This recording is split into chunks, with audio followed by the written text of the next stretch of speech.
பரம்பரையா வரக்கூடிய கேன்சர்ஸ்ல ரொம்ப முக்கியமான கேன்சர்ஸ் மார்பகம், சினைப்பை புற்றுநோய்கள். இந்த குரூப்ல தான் பரம்பரையா வரக்கூடிய வாய்ப்புகள் நிறைய இருக்கு. இந்த குரூப் ஆஃப் கேன்சர்ஸ்க்கு BRCA1, BRCA2 அப்படின்னு ரொம்ப காமனா சொல்லக்கூடிய ஜீன்ஸ் தான் காரணம் அப்படின்னு நம்ம நம்பிட்டு இருந்தோம். போக போக என்ன தெரிஞ்சது அப்படின்னா BRCA1, BRCA2 இந்த ஜீன்ஸை தாண்டி பல ஜீன்ஸ் இன்வால்வ்டா இருக்கு இந்த கேன்சருக்கு அப்படின்னு கண்டுபிடிச்சோம். ஃபார் எக்ஸாம்பிள், இந்தியால 70% மட்டும்தான் இந்த BRCA1, BRCA2 ஜீன்ஸ்னால மார்பகம், சினைப்பை புற்றுநோய் வருது. அந்த 2 ஜீன் மட்டும் டெஸ்ட் பண்ணோம் அப்படின்னா கண்டிப்பா 30% ஆஃப் த பேஷண்ட்ஸை நம்ம மிஸ் பண்றோம் அப்படின்னு அர்த்தம்.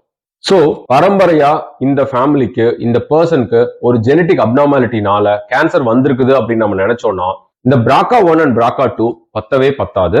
இதை தாண்டி கூடவே இந்த எல்லா ஜீன்ஸையும் இன்க்ளூட் பண்ண டெஸ்டிங் போற சமயத்துல அது காஸ்ட் எஃபெக்டிவாவும் இருக்கும், கம்ப்ளீட் கவரேஜ் கொடுக்கும்.